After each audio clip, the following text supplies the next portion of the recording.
Hey guys, in this video we're going to clear up two pretty common misconceptions about habits. So let's not waste any more time and get right into it. First, it's about how long it really takes to develop or change a habit. I'm sure you've heard before, it takes 21 days. But that's not quite true. This misconception goes back to a guy named Maxwell Maltz. Maltz was a plastic surgeon in the 60s and noticed that people who had nose or facial surgery felt pretty uncomfortable with their new look at first. According to his observations, it took about 21 days for them to get used to the new look and feel more comfortable. Pretty exciting, right? But here's the thing. Maltz simply sold this simple observation, which wasn't actually that scientifically validated, as fact in his book, Psycho-Cybernetics, namely, that it takes 21 days to form or change a habit. The book went through the roof and sold millions of copies. Over time, the idea that 21 days is all it takes to change a habit has taken hold. But how long does it really take? A study at the College of London led by Professor Philippa Whaley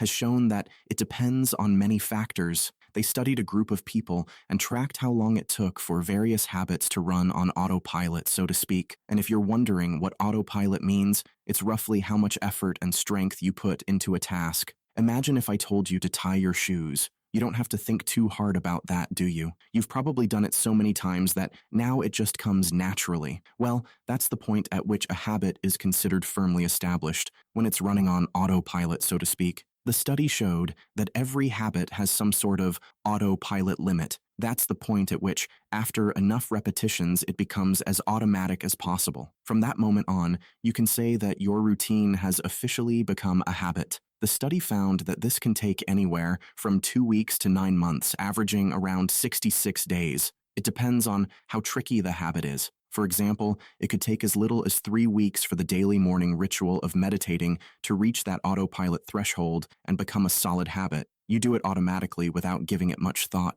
On the other hand, writing regularly in your journal could take 6 months to reach that level. So in case you think you only need to stick it out for 21 days or you're participating in a 90-day challenge, unfortunately, you thought wrong. It's important to understand that it can be quite a long journey, but it's worth it. Depending on the habit you want to establish, it could even take almost a year. That sounds intimidating at first, right? How are you supposed to keep that up without missing even a single day in an entire year? And that brings us to the next common misconception. It's this idea that once you give in, whether it's by smoking a cigarette, sipping a drink, or missing a day of meditation, it's all gone. Many of us fall into this all or nothing thinking. We think, oh, once I weaken, all that hard work was for nothing, and if it was for nothing, I might as well fall back into old patterns, right? But that's miles from the truth. In the same study, many people once missed a day or two when trying to build their new habits. Maybe they were too tired or just forgot.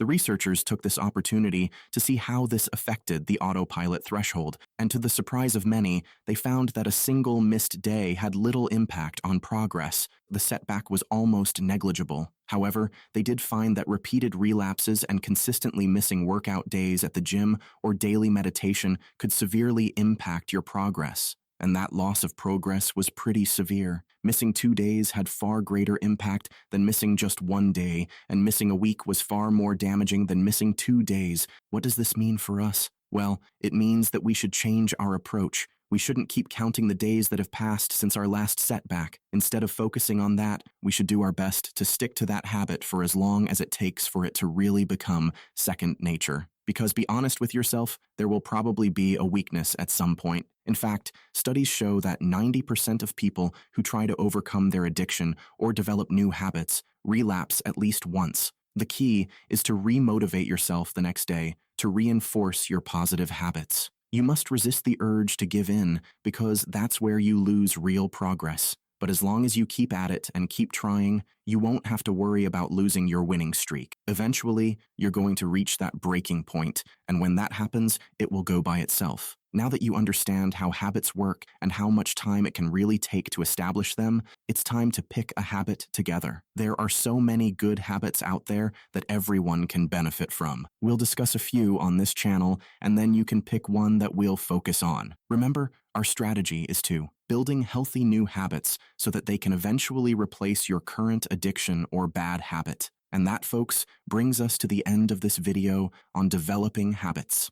Today, we've cleared up two important misconceptions. First, the idea that it only takes 21 days to form a habit, and second, the idea that one setback makes it all for nothing. We learned that it really depends on how complex the habit is, and that it can take anywhere from 2 weeks to 9 months, on average, something like 66 days, to really solidify a habit. And yes, setbacks are totally normal and happen to most of us. The thing is to get back up the next day and keep going. Now that we have this knowledge, I invite you to join me in choosing a positive habit. There are so many great habits out there that can enrich our lives, and together we will pick one to focus on. Remember, our goal is to build healthy new habits so they can eventually replace our old, perhaps less healthy habits, and you'll take the first step toward a more positive life by subscribing to this channel and giving this video a thumbs up to boost the YouTube algorithm. That way you won't miss any more videos in the future.